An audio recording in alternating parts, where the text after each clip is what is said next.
1, navigator. Don't all speak at once now. Keep quiet, it's okay.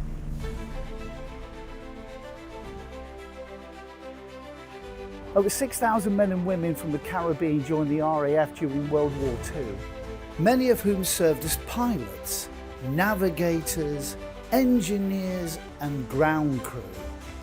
We're at Biggin Hill and we're going to be talking to historian and author Maureen Dickson, who's researched the lives of some of these remarkable men.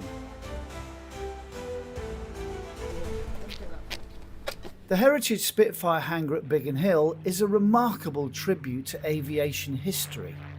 It houses meticulously restored Spitfires. It was the perfect place to catch up with Maureen. Right, so that's the sound of a Spitfire that's just taking off here at Biggin Hill. Maureen, it's been amazing so far, hasn't it? Yes, indeed. I'm like a kid in a toy shop walking around these amazing aircraft.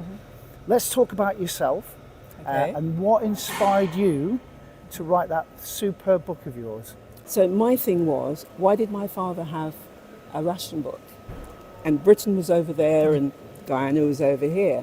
So that's what kicked it off. Wow. So what's the figure? 6,000 Caribbean men and women joined the Royal Air Force? Yes, it was 6,000, of which 500 were aircrew. So they were pilots, navigators, gunners, that sort of thing. And they only chose the cream of the crop. Now we know this because of the jobs they took on afterwards.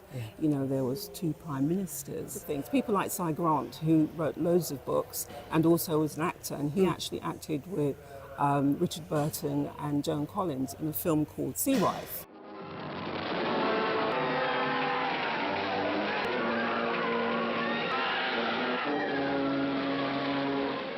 They were barristers.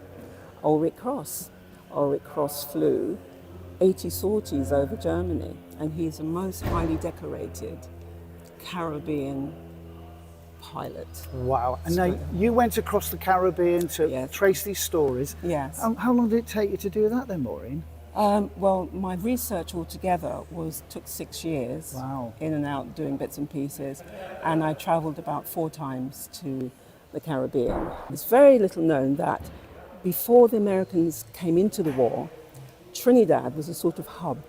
So it had 5 bases on it and 2 naval bases, one of which was a submarine base. And also it had a military hospital. So if you were hurt in any of the theatres of war, you would be sent to Trinidad, you'd be patched up, and they would decide at that point whether to send you back on the front line or to send you home. So it wasn't surprising that the people who came from Trinidad could fly, because there was a flying school there, and you would have seen, as a young man, you would have seen all these planes and all these people in uniform and everything else, so you wouldn't have hesitated to join the Air Force or the Army. So is that where, through your research, is that where they learned to fly the Spitfire, or did they have to? No, what happened was there was an agreement between Canada, Australia, Britain, that people who wanted to fly and who were actually in the air service went to Canada to be trained. And then they came back and were sort of like polished off, and then they would decided where they should be.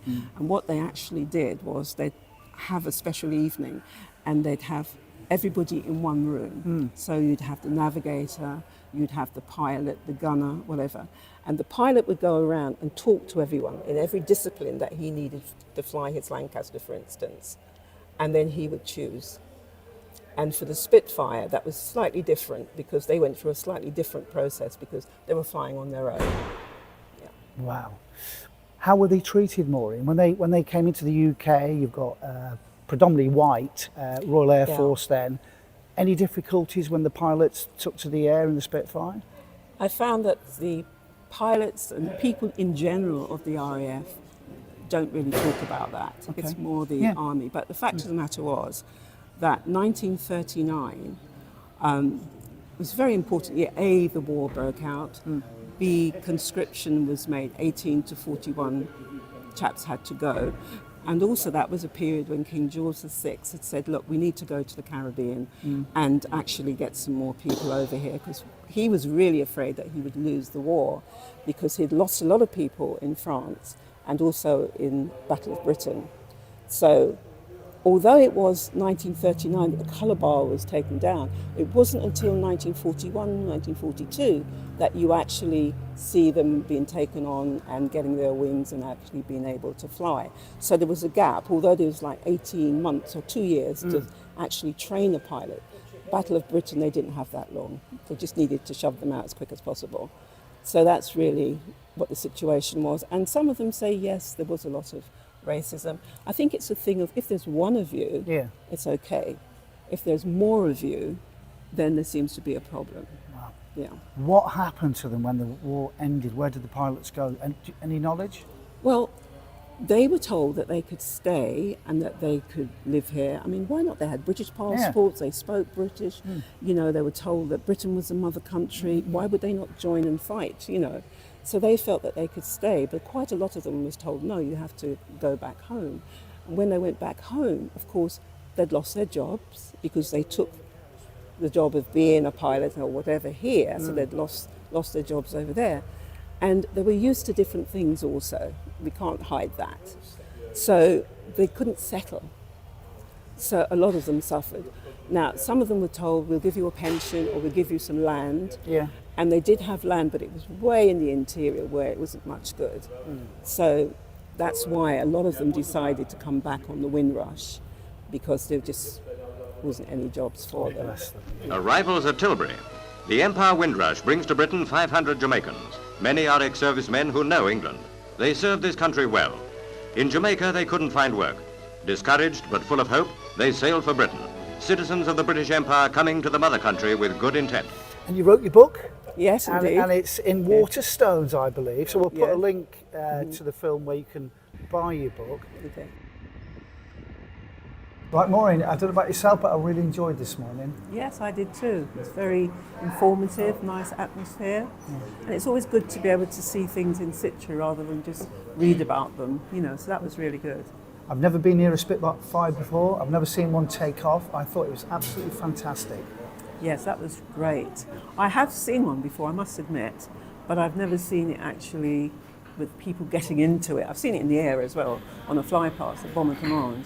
So it was nice to get sort of close up, personal as it were, with it.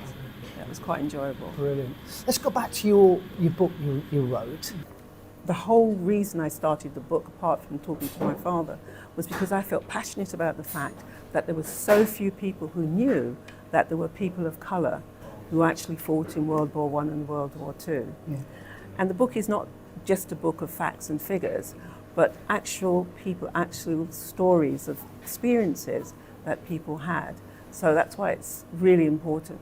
The other thing is, I'm always hearing people say, well, you know, black children don't have any role models. And there are loads of role models out there, but it's just that they're not talked about.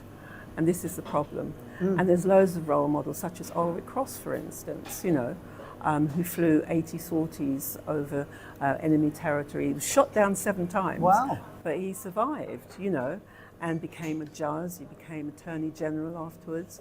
So those are people that I'm trying to get over to the young people as well, to say, well, look, if you have a dream, don't say, oh, it's impossible. It's not impossible. Go for it, because it's all there to play for. And just finally, how important is Black History Month? I think it's important, but do you know what? I think that it shouldn't just be 1 month, because history isn't just consigned to 1 month. History is every day. Yeah. And so I think that, you know, at some point we need to get out of this, oh, it's just History Month and it's all right, we'll all sort of subscribe to that for that month and then forget about it for the rest of the year. I think it's something that's ongoing, because not only did these young men and women from the Caribbean come over to fight, they went home and they came back again to build the infrastructure of Britain. And I think not enough people realise that, or if they do, maybe they don't realise to what extent or to what sacrifices were made in order to do that. So I think that we should look at it on a broader picture, broader level with regards to that. Maureen Dickson, you are an inspiration. Thank you so much. Thank you. Bless you. Thank you. Arm doors open. 20 tidy.